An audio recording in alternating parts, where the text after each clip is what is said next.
Hello everyone, welcome back to AV educations. हम लोग RPSC assistant professor BADM 2021 paper 2 discuss कर रहे थे और आज की इस वीडियो में हम लोग उसी को आगे कंटिन्यू करने वाले हैं। तो चलिए वीडियो स्टार्ट करते हैं।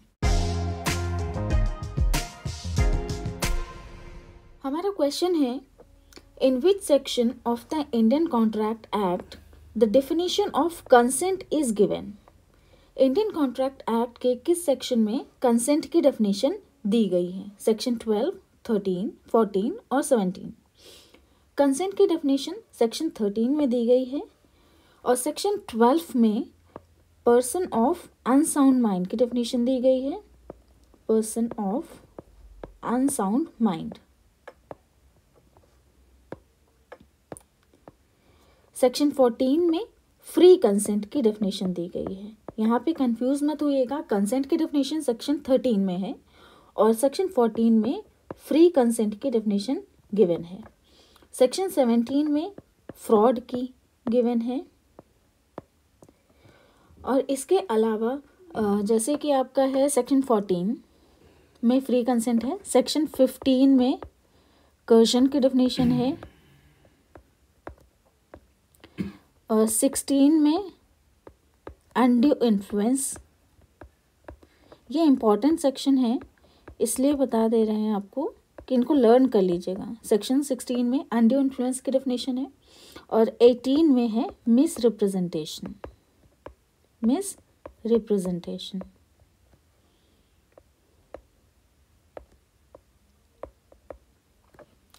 यहाँ पे आपका कंसेंट की डेफिनेशन है सेक्शन 13 में, इसलिए आपका करेक्ट आंसर सेकेंड हो जाएगा।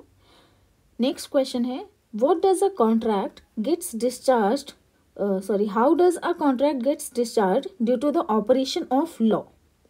एक contract due to operation of law कैसे डिस्चार्ज होगा? कोई लॉ लागू हो गया है, कोई नियम लागू हो गया है, तो कॉन्ट्रैक्ट किस तरीके से डिस्चार्ज होगा? अब कॉन्ट्रैक्ट डिस्चार्ज होने के कई सारे तरीके होते हैं, जैसे कि बाय परफॉर्मेंस, ये जो भी कॉन्ट्रैक्ट में वर्क की बात की गई, टर्म्स एंड कंडीशंस हैं, वो सारे फुलफिल करके काम पूरा कर दिया जाए तो बाय परफॉर्मेंस डिस्चार्ज हो जाएगा।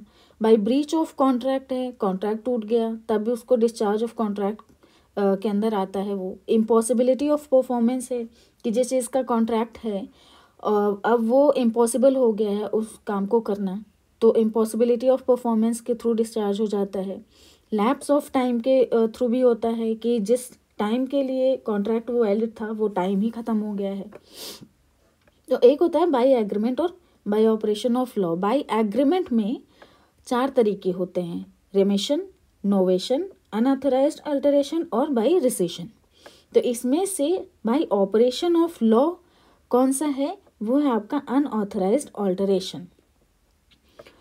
अब इसमें मतलब क्या होता है? रेमिशन का मतलब है कि इसको हम वेवर भी कहते हैं।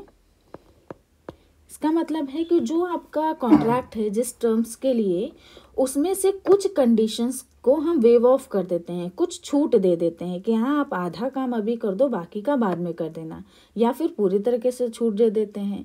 तो यहाँ पे हो गया कि आप रेमिट कर रहे हैं परफॉर्मेंस को होली और पार्टली, तो बाय रेमिशन हो गया। बाय नोवेशन का मतलब है कि आप substitute the old contract with the new one.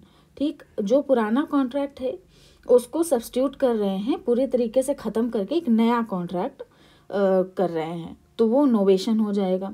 Unauthorised alteration का मतलब है कि जो आपका कॉन्ट्रैक्ट है उसमें से आप कुछ एक या एक से ज़्यादा कुछ कंडीशंस को क्या कर रहे हैं? ऑल्टर कर रहे हैं, कुछ टर्म्स एंड कंडीशंस को चेंज कर रहे हैं due to operation of law. और बाय रिसेशन का मतलब है कि आपने मतलब रेसेंड कर दिया कॉन्ट्रैक्ट को, उसमें से कोई एक पार्टी या फिर दोनों ही पार्टी जितने भी कॉन्ट्रैक्ट में इन्वॉल्व हैं वो पार्टीज क्या कर रही हैं? वो अपने प्रोमिसेस को फुलफिल नहीं कर सकती हैं, तो इसलिए वो कॉन्ट्रैक्ट रिसेंड हो गया है और यहाँ पे कोई भी नया कॉन्ट्रैक्ट नहीं होता है। तो क्वेश्चन में पूछा गया कि ऑपरेशन ऑफ लॉ के थ्रू कैसे होता है, तो वो होता है आपका अनऑथराइज्ड अल्टरेशन। नेक्स्ट क्वेश्चन पे चलते हैं। When the consideration or object of an agreement is partially illegal, then the agreement becomes completely voidable, void, zero or none of the above। जो कॉन्ट्रैक्ट है उसका कंसिडरेशन या ऑब्जेक्ट पार्शली इलीगल है, अब consideration या ऑब्जेक्ट इलीगल है तो agreement कैसा हो जाएगा, वो कंप्लीटली वॉइड हो जाएगा। अब यहाँ पे वॉइड, वॉइडेबल, इनका मतलब पता होना चाहिए। देखो वॉइड एग्रीमेंट क्या होता है, वॉइड अब इनिशियो होता है। वॉइड एग्रीमेंट क्या होता है, वॉइड एब इनिशियो। इसका मतलब होता है कि ऐसा एग्रीमेंट जो शुरुआत से, जब से किया गया है, वो तब से अनएनफोर्सिएबल बाय लॉ है।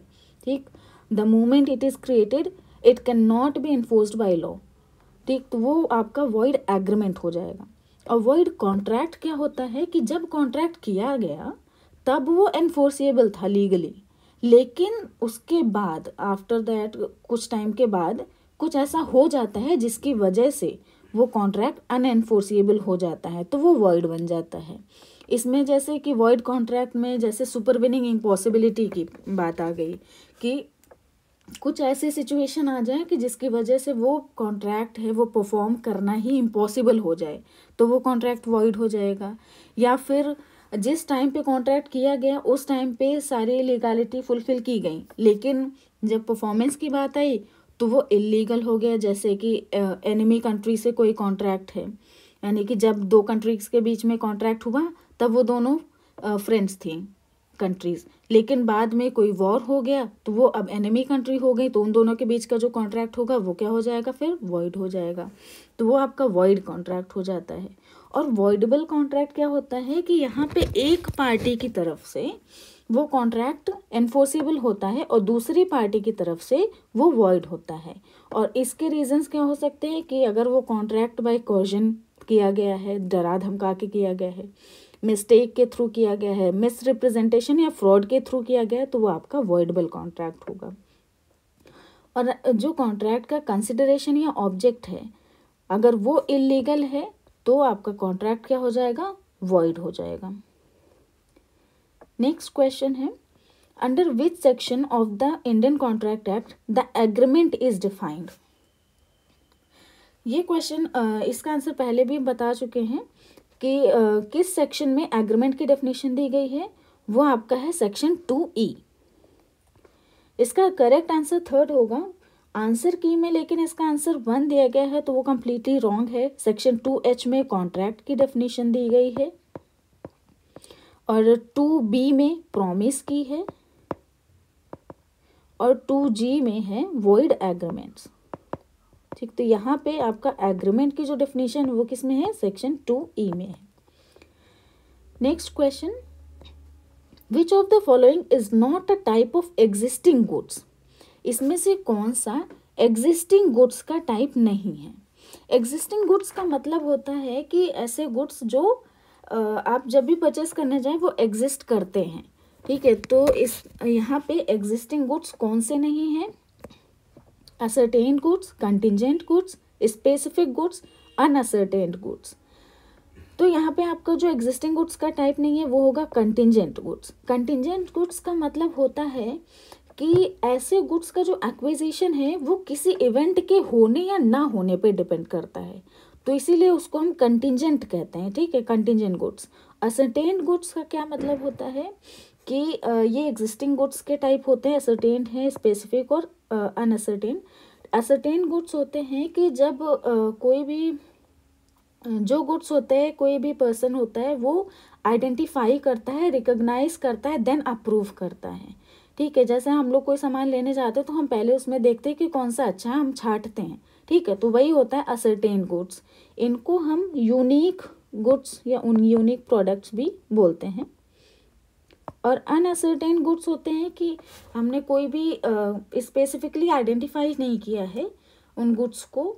जब भी हम कॉन्ट्रैक्ट ऑफ सेल कर रहे हैं तो उसमें स्पेसिफिकेशन नहीं है। स्पेसिफिक गुड्स का मतलब है कि हम उन्हें स्पेसिफाई कर रहे हैं कि हमें इसी पर्टिकुलर गुड्स की डिमांड कर रहे हैं और हमें वही पर्टिकुलर गुड्स चाहिए। ठीक है, उनको हम आइडेंटिफाई करते हैं और एग्री भी करते हैं कि जब कॉन्ट्रैक्ट हो रहा है, कॉन्ट्रैक्ट ऑफ सेल, तो हम उन्हें बताते हैं कि हमें यही पर्टिकुलर, जैसे आप शॉपिंग करने जाओ तो कुछ लोग होते हैं कि बहुत पर्टिकुलर होते हैं अपने ब्रांड्स के लिए, तो वो आपके स्पेसिफिक गुड्स में आ जाते हैं। नेक्स्ट क्वेश्चन है, sale by description is which type of stipulation. Sale by description किस तरीके का स्टिपुलेशन है? सेल बाय डिस्क्रिप्शन का मतलब होता है कि बायर ने गुड्स को सामने से देखा नहीं है, ठीक, और लेकिन उसके माइंड में एक इमेज है, जैसा उसे सेलर ने बताया है कि गुड्स ऐसे ऐसे हैं, एक तरीके से डिस्क्राइब किया है गुड्स के बारे में, तो उसने फिर कॉन्ट्रैक्ट ऑफ सेल कर लिया, लेकिन उसने अपने आंखों से देखा नहीं है, तो वो होता है आपका सेल बाय डिस्क्रिप्शन। तो ये किस तरीके का स्टिपुलेशन होता है? Express condition, implied condition, express warranty या फिर इम्प्लाइड वारंटी। तो ये होता है आपका इम्प्लाइड कंडीशन। इम्प्लाइड कंडीशन का मतलब है कि इसमें जैसा सेलर ने डिस्क्राइब किया है तो बायर ये प्रिज्यूम करके चलता है कि हमें सेम डिस्क्रिप्शन के गुड्स मिलेंगे, तो ये इम्प्लाइड रहता है उसमें। और एक्सप्रेस कंडीशन का मतलब होता है कि आपको क्लियरली बताया गया है वर्ड्स में कि हाँ ये चीज़ आपके गुड्स में ये फीचर्स हैं, आपने उसको देखा है, साफ साफ देख रहा है। यहाँ पे सेल बाय डिस्क्रिप्शन में क्या है कि हम प्रिज्यूम करके चलते हैं कि जैसा हमें सेलर ने बताया है गुड्स वैसे ही होंगे। नेक्स्ट क्वेश्चन है, in sale of unascertained goods the property passes to the buyer when goods are, यानी अनअसर्टेन गुड्स की अगर सेल कर रहे हैं तो जो प्रॉपर्टी है जो उसका पोजीशन है वो बायर को कब पास होता है? जब गुड्स असर्टेन्ड होते हैं, appropriated for contract, weighed and measured, both 1 and 2। तो यहाँ पे प्रॉपर्टी या पोजीशन तब पास होगा जब गुड्स बायर तक पहुँच जाएं और वो कॉन्ट्रैक्ट के अकॉर्डिंग हो। तो यहाँ पे आपका आंसर हो जाएगा बोथ 1 and 2।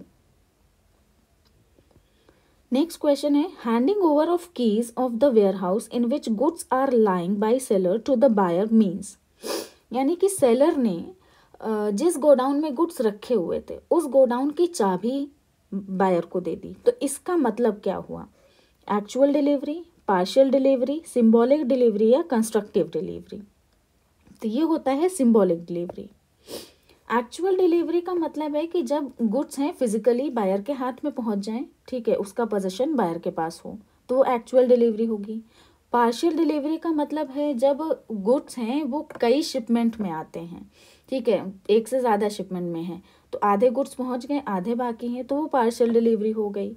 सिंबॉलिक डिलीवरी का मतलब है कि जो मीन्स ऑफ ऑब्टेनिंग पोजीशन है, यानी कि जिस तरीके से आपको वो पोजीशन मिलेगा वो आपको हैंड ओवर कर दिया गया है। जैसे इस केस में है गोडाउन की बायर को हैंड ओवर कर दी गई है, तो वो सिंबॉलिक डिलीवरी है। और कंस्ट्रक्टिव डिलीवरी का मतलब है कि जब कोई पर्सन बायर के बिहाफ पे गुड्स का पोजीशन रखे तो वो कंस्ट्रक्टिव डिलीवरी है। कंस्ट्रक्टिव डिलीवरी का एग्जांपल आप ऐसे भी समझ सकते हैं कि जैसे आपने कोई ऑर्डर किया ऑनलाइन और उसकी डिलीवरी आई है और आप हैं नहीं, तो आपने किसी फ्रेंड को बोल दिया कि तुम मेरा ये ऑर्डर ले लो, ठीक है, तो वो कंस्ट्रक्टिव डिलीवरी होता है। यहाँ पे जो गुड्स हैं वो डिलीवर हो रहे हैं, आपको नहीं हो रहे हैं, लेकिन आपके बिहाफ पे कोई और ले रहा है, तो that is constructive delivery.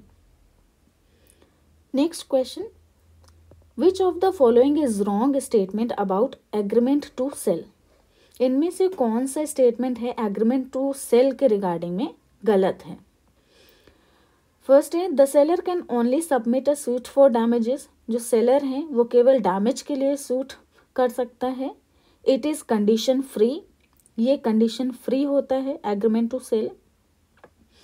Seller can resell the goods, seller goods को रीसेल कर सकता है, और गुड्स में बी एग्जिस्टिंग और कंटिजेंट इन इट। और इस एग्रीमेंट टू सेल के जो गुड्स हैं वो कंटिजेंट भी हो सकते हैं और एग्जिस्टिंग भी हो सकते हैं।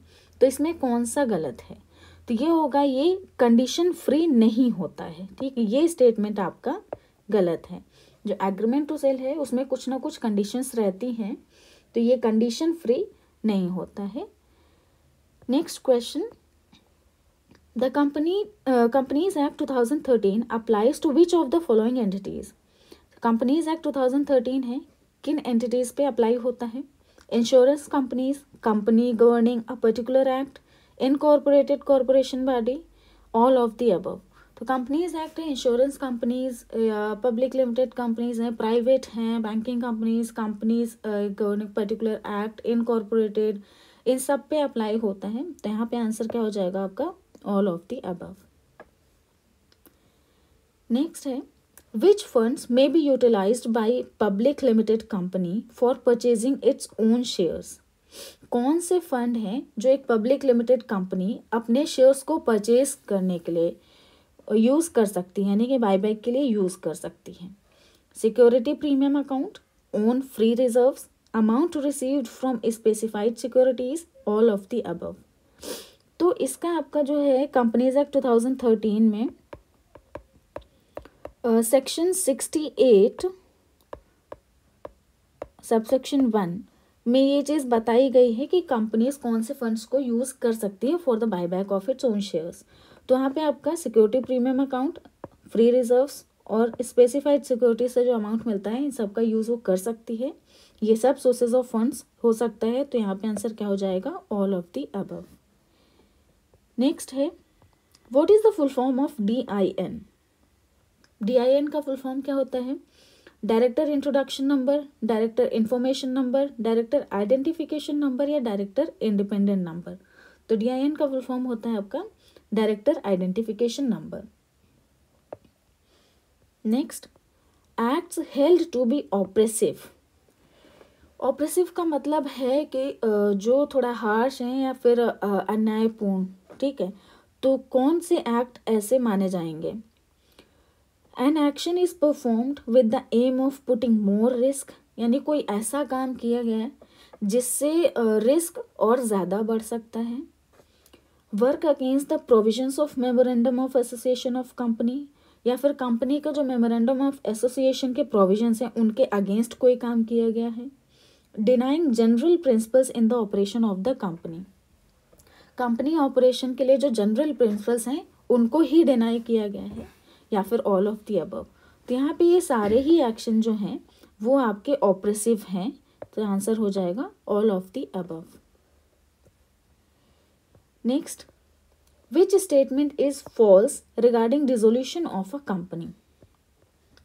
डिसोल्यूशन ऑफ कंपनी के रिगार्डिंग कौन सा स्टेटमेंट गलत है। फर्स्ट स्टेटमेंट है the company dissolution order can only be placed before the winding up order. Winding up order के पहले ही आप कंपनी डिसोल्यूशन ऑर्डर प्लेस कर सकते हैं। यहाँ पे है कैन ऑल्सो बी प्लेस्ड, ठीक है। तो वाइंडिंग अप ऑर्डर के पहले कंपनी डिसोल्यूशन ऑर्डर प्लेस कर सकते हैं। फिर है the dissolution of the company is decided by the tribunal, और जो डिसोल्यूशन है कंपनी का उसका डिसीजन ट्रिब्यूनल लेती है। With dissolution appointment of company liquidator ends, dissolution के साथ साथ जो कंपनी का लिक्विडेटर का अपॉइंटमेंट होता है वो भी खत्म हो जाता है। The suit can not be filed after the dissolution of the company, dissolution होने के बाद कंपनी के अगेंस्ट कोई भी सूट फाइल नहीं किया जा सकता है। तो यहाँ पे ये लास्ट के तीनों स्टेटमेंट्स आपके सही हैं। फर्स्ट स्टेटमेंट गलत है कि जो कंपनी डिसोल्यूशन ऑर्डर है वो can also be placed before winding up order, ये नहीं हो सकता है, ये आफ्टर वाइंडिंग अप ऑर्डर होता है, ठीक है। वाइंडिंग अप का ऑर्डर आने के बाद डिसोल्यूशन ऑर्डर पास किया जाता है। तो यहाँ पे आपका स्टेटमेंट फर्स्ट करेक्ट आंसर हो जाएगा। नेक्स्ट है which one of the following is not the content of the memorandum of association. Memorandum of association का कौन सा कंटेंट नहीं है इसमें, registered office clause, board of director clause, subscribers clause, object clause. तो ये यहाँ पे आपका बोर्ड ऑफ डायरेक्टर क्लॉज है, ये मेमोरेंडम ऑफ एसोसिएशन का नहीं, आर्टिकल ऑफ एसोसिएशन का कंटेंट होता है। मेमोरेंडम ऑफ एसोसिएशन में जैसे कंपनी का नेम है, रजिस्टर्ड ऑफिस है, एड्रेस या नेचर ऑफ बिजनेस है, ऑथराइज्ड शेयर कैपिटल और कंपनी के ऑब्जेक्टिव्स, पावर्स, लिमिटेशंस, ये सारी आपके मेमोरेंडम ऑफ एसोसिएशन में रहती हैं। और आर्टिकल ऑफ एसोसिएशन में जो है रोल्स एंड रिस्पॉन्सिबिलिटीज़ हैं, राइट्स हैं डायरेक्टर्स के, ऑफिसर्स के, प्रोसीजर जो है मीटिंग कैसे कंडक्ट करनी है, डिविडेंड डिस्ट्रीब्यूशन का प्रोसीजर है, शेयर ट्रांसफ़र का, और अगर कोई डिस्प्यूट हो जाए उसका रिजोल्यूशन का फ्रेमवर्क क्या रहेगा, वोटिंग प्रोसीजर, अल्टरेशन आर्टिकल्स का, डिसीजन मेकिंग प्रोसेस, ये सारी चीज़ें आपकी आर्टिकल ऑफ एसोसिएशन में रहती हैं। तो यहाँ पे पूछा गया था कौन सा MOA का कंटेंट नहीं है, तो वो है आपका बोर्ड ऑफ डायरेक्टर क्लॉज। ये आपका आर्टिकल ऑफ एसोसिएशन का कंटेंट है।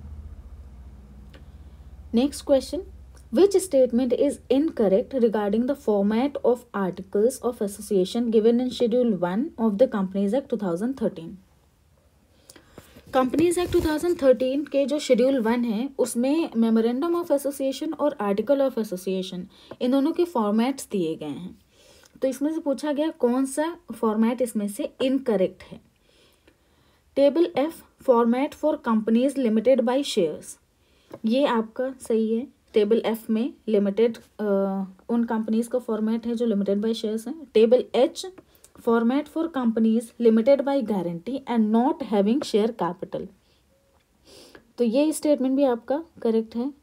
टेबल आई में format for companies limited by guarantee and having share capital, तो यहाँ पे आपका जो है टेबल आई है उसमें दिया गया है कि जो आर्टिकल ऑफ एसोसिएशन का फॉर्मेट है अनलिमिटेड कंपनी का, यहाँ पे लिमिटेड बाय गारंटी है ना, तो ये स्टेटमेंट आपका गलत हो गया। यहाँ पे क्या है, unlimited company, unlimited company and having share capital, तो यहाँ पे लिमिटेड गिवन है, ये स्टेटमेंट आप गलत हो गया। करेक्ट आंसर यही होगा। टेबल जे भी आपका सही है। टेबल जे में उन कंपनीज का फॉर्मेट है that are unlimited and not having share capital, तो यहाँ पे करेक्ट आंसर आपका थर्ड होगा। Next question, a prospectus which does not include complete particular of the quantum or price of securities included therein is known as, यानी ऐसा prospectus जिसमें incomplete details हैं, complete details नहीं है कि कितनी सिक्योरिटीज़ ऑफर कर रहे हैं, उसका प्राइस क्या रहेगा, क्या क्वांटिटी रहेगी, इनके रिगार्डिंग में कोई भी डिटेल कंप्लीट नहीं दी गई है, तो वो कौन सा प्रोस्पेक्टस होगा। Shelf prospectus, deemed prospectus, abridged prospectus या रेड हेरिंग प्रोस्पेक्टस, तो ये होगा आपका रेड हेरिंग प्रोस्पेक्टस। ये एक तरीके से प्रिलिमिनरी प्रोस्पेक्टस होता है, जब कंपनीज आईपीओ लॉन्च करती हैं तो उस टाइम पे इशू किया जाता है। इसमें की डिटेल्स जो होती हैं इशू के रिगार्डिंग कि क्वांटिटी, प्राइस, इस सब के डिटेल्स नहीं रहती हैं। ये जब भी कोई कंपनी पब्लिक ऑफर करती है सिक्योरिटीज़ का, तो उसको ये रेड हेरिंग प्रोस्पेक्टस का जो डॉक्यूमेंट है ये सबमिट करना पड़ता है। शेल्फ प्रोस्पेक्टस क्या होता है, ये तब इशू किया जाता है जब कंपनीज को बॉन्ड्स इशू करने हैं, और वो बॉन्ड्स कैसे होते हैं आपके non convertible debt bonds, NCD bonds होते हैं। जब कंपनी को फंड रेज करना है थ्रू इशू ऑफ बॉन्ड्स, तो वो शेल्फ प्रोस्पेक्टस इशू करती है। अब्रिज्ड डीम्ड प्रोस्पेक्टस क्या होता है कि ऐसा प्रोस्पेक्टस जिसका स्टेटस प्रोस्पेक्टस का होता है लेकिन उसमें फुल फॉर्मल प्रोस्पेक्टस वो नहीं होता है, तो वो आपका डीम्ड प्रोस्पेक्टस होगा। अब्रिज्ड प्रोस्पेक्टस कौन सा होगा, ये एक तरीके से ब्रीफ या कंडेंस्ड डॉक्यूमेंट होता है जिसमें इम्पोर्टेंट इंफॉर्मेशन रहती है कंपनी की पब्लिक ऑफरिंग की, तो ये आपका अब्रिज्ड प्रोस्पेक्टस होगा। यहाँ पे क्या होगा, ब्रीफ इंफॉर्मेशंस रहेंगी, केवल important essential information. Next, which of the following traces the characteristic of share, इनमें से कौन सी शेयर की कैरेक्टरिस्टिक है।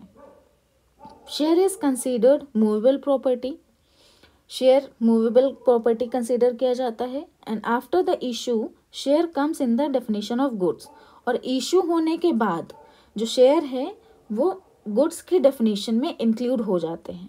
बोथ मेंशन्ड अबव या नन ऑफ द अबव, ये दोनों स्टेटमेंट सही हैं, और ये आपके शेयर के कैरेक्टरिस्टिक बता रहे हैं कि शेयर जो है वो एक मूवेबल प्रॉपर्टी है, ट्रांसफ़र हो सकता है, और इशू होने के बाद ये गुड्स की कैटेगरी में आ जाते हैं। तो यहाँ पे आंसर क्या हो जाएगा, third. Next, extra ordinary general meeting is a type of, extra ordinary general meeting किस तरीके की मीटिंग है। Secretaries meeting, share holders meeting, creditors meeting, auditors meeting, तो ये होती है आपकी शेयर होल्डर्स की मीटिंग। नेक्स्ट है, which of the following statement is included in the report of board of directors, board of directors की report में कौन से स्टेटमेंट इंक्लूड होते हैं। Number of meetings held by the board of directors, board of directors ने कितनी meetings attend की, उनका number. Statement of loans, loans statement, statement of directors liability, director की लायबिलिटी का statement, all of the above. Board of directors की report में ये सारी चीज़ें इंक्लूड होती हैं, तो आंसर हो जाएगा all of the above. Next, the formal written record in physical और electronic form of the proceedings of any meeting is called, यानी किसी मीटिंग की जो प्रोसीडिंग्स हैं उसका एक फॉर्मल रिकॉर्ड, चाहे वो आप फिजिकल फॉर्म में हो या इलेक्ट्रॉनिक फॉर्म में हो, उसको क्या कहते हैं? रिजोल्यूशन, मोशन, कोरम या माइन्यूट्स। तो ये होता है आपका माइन्यूट्स, ठीक है। जो भी मीटिंग में हुआ उसकी जो रिपोर्ट रही, जो इम्पोर्टेंट चीज़ें हैं वो रिकॉर्ड किया है, वो माइन्यूट्स हैं। रिजोल्यूशन क्या होता है कि ये जो मीटिंग में डिसीजन लिया गया है, जो कंपनीज के शेयर होल्डर हैं, डायरेक्टर्स हैं, उन्होंने कोई डिसीजन लिया और वो लीगली बाइंडिंग हुआ सब पे, तो वो रिजोल्यूशन हो जाएगा। और मोशन का मतलब है कि कोई फॉर्मल प्रपोजल रखा गया है मीटिंग में जिस पे डिसीजन लेना है बाय वे ऑफ वोटिंग, तो वो हो जाएगा मोशन। और कोरम का मतलब है कि किसी एक मीटिंग में को हेल्ड करने के लिए और डिसीजन लेने के लिए जो मिनिमम नंबर ऑफ पीपल चाहिए वहाँ पे, तो वो हो जाता है आपका quorum. Next, notice of statutory meeting should be given with a period not less than. Statutory meeting की नोटिस कितने दिन पहले दे दी जानी चाहिए? 7 डेज है, 15 डेज, 20 डेज या फिर 21 डेज। तो होता है 21 डेज है, मीटिंग के 21 दिन पहले ही उस मीटिंग की नोटिस दे दी जानी चाहिए। Next, within how many days each company has to call the first meeting of its board of directors from the date of incorporation of company। Company incorporation के बाद जो कंपनी की पहली बोर्ड ऑफ डायरेक्टर्स मीटिंग होती है वो कितने दिनों के अंदर हो जानी चाहिए? 15 डेज, 20 डेज, 30 डेज और 120 डेज। तो ये मीटिंग का टाइम होता है 30 days. Within 30 days first board of director meeting हो जानी चाहिए। Next, which of the following are under the general fund of the trade union. Trade union का जो जनरल फंड होता है उसमें से कौन कौन से एक्सपेंसेस आते हैं? Expenses of election, maintenance expenses of member, expenses of meeting या फिर एक्सपेंसेस ऑफ ऑडिट। तो इसमें आता है आपका एक्सपेंसेस ऑफ ऑडिट। जो जनरल फंड में एक्सपेंसेस इंक्लूड किए जाते हैं वो होते जैसे कि सैलरी का पेमेंट किया है या एडमिनिस्ट्रेटिव है और या फिर ऑडिट एक्सपेंसेस हैं, लीगल एक्सपेंसेस हैं, या कोई डिस्प्यूट हुआ तो मेंबर का जो कंपनसेशन होगा, अलावेंस होगा, वो सारी चीज़ें जनरल फंड में आती हैं। और इसका कौन कौन से आते हैं, इसका जो डिस्क्रिप्शन है वो सेक्शन 15 में दिया गया है। सेक्शन 15 है आपका trade union act, trade union act आपका 1926। इसके सेक्शन 15 में जनरल फंड के बारे में बताया गया है।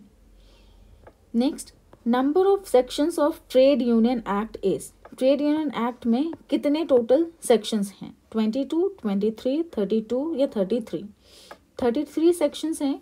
आपका ये जो ट्रेड यूनियन एक्ट 1926 है ये लागू हुआ था 1 जून 1927 को, लेकिन तब इसका नाम था इंडियन ट्रेड यूनियन एक्ट। ठीक, उसके बाद सेक्शन 3 के अकॉर्डिंग, इसी इंडियन ट्रेड यूनियन एक्ट का सेक्शन 3 है अमेंडमेंट एक्ट 1964 में, इसमें से एक अमेंडमेंट किया गया और वो जो इंडियन वर्ड है उसको हटा दिया गया। तो उसके बाद से ये जो एक्ट हुआ वो आपका क्या हुआ? Trade union act 1926। इसमें टोटल 33 सेक्शंस हैं। नेक्स्ट है, which of the following acts do not apply to the registered trade unions.